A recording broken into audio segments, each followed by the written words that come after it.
All right, welcome back to the supernatural 1967 Chevy Impala build. Today we'll be looking at the body and the wheels and tires. Okay, here we have the body, fresh out of paint, with a brand new coat of clear on it. Still needs to be wet sanded and polished, but looking pretty good right now. Just doing a test fit of the front bumper and grille assembly. Did a bit of detail painting on it. We have the white marker lights, the blacking out the inner portions of the grille. As you can see, it's a nice shiny coat. I've switched to the Tamiya clear from the Tester's wet look clear. Just wanted to give the Tamiya clear a try since I'm using Tamiya paints on the body. This is the Tamiya black, and their clear worked beautifully. It lays very smooth, dries quickly. Very happy with the results. Did have a few issues with painting this car, as for some reason the paint wouldn't take properly on the trunk, and I had to redo the trunk lid, but now it's looking pretty good. Okay, now let's turn our attention to the wheels and tires. As the instructions state, they want you to use part 60 for the front inner wheel and part 61 for the rear inner wheel. Now, when you're building this kit, you're going to notice that part 61, which is the rear inner wheel, just has this flat surface, while part 60, which they want you to use as the front inner wheel, has this detailing in the rear. Now, to me, this detailing looks to be a drum brake setup, which, if I remember correctly, this car had disc brakes in the front and drums in the rear. So it looks like they got the part numbers reversed on these two parts. They are both the same size, same height. So switching them won't affect anything else in the way the wheels go together. As the rear wheels are wider than the front, as you can see here in the two completed wheels and tires, they are staggered, but the difference is in the front wheel half, not the rear. As you can see, the rear is quite a bit taller than the front. They go attached to the wheel backs, and that is where you get the difference in width of the wheel. So it really wouldn't make a difference if you decided to use part 60 in the rear and 61 in the front, reversing what they have here.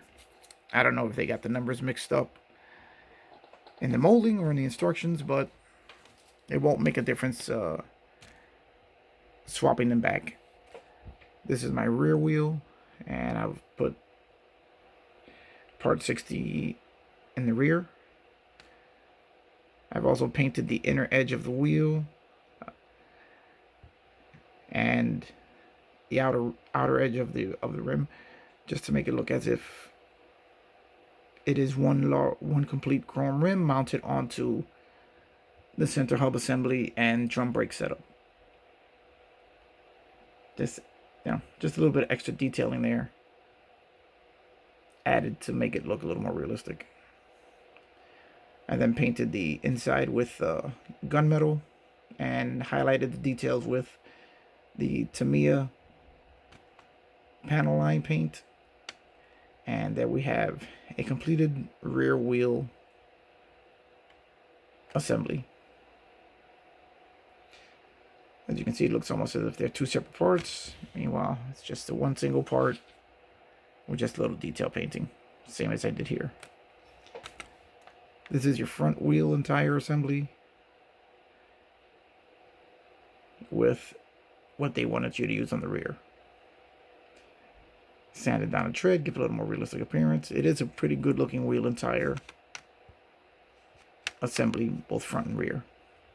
Now another thing you're going to notice is that you're going to get these parts here. Now this kit is originally the 1967 Impala two-door coupe, which they actually have a picture of here in the instruction booklet as a kit, another kit you can buy from them. It is basically the same kit with extra parts needed to make the four-door. But what they did is that they left the wheel hub and brake assemblies from the two-door still in the tooling when they produced all the other parts. So you get these. Unfortunately, you can't use them, as the design of these wheels, which are the wheels used on the show, has a very shallow inner face, and you can see the height difference in the black hub, which is what you need for the kit, for this kit, and the one I painted silver here, which is the brake assembly, which you need for the two-door.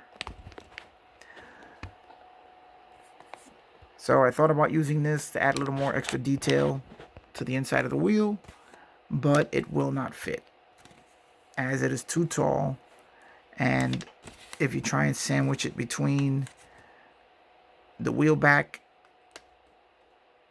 and the front rim, it'll never sit correctly. So that's one detail which we'll not be adding to this kit. But on the plus side, they are going to come in useful as greebles for Project Battlestar, which is a never-ending project. Alright, well that's pretty much it as far as the wheel and tire package goes. You just have to remember that they are staggered, so you're going to have wider in the rear and thinner in the front.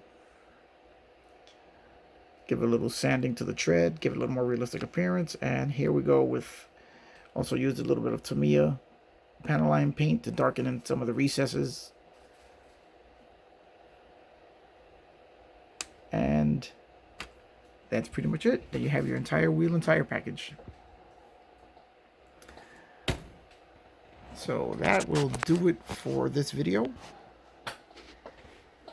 It's getting close to being done. Now that the exterior is finally painted, the chassis and interior are finished, getting the wheels done, it's getting close. So I guess I'll see you again on the next episode.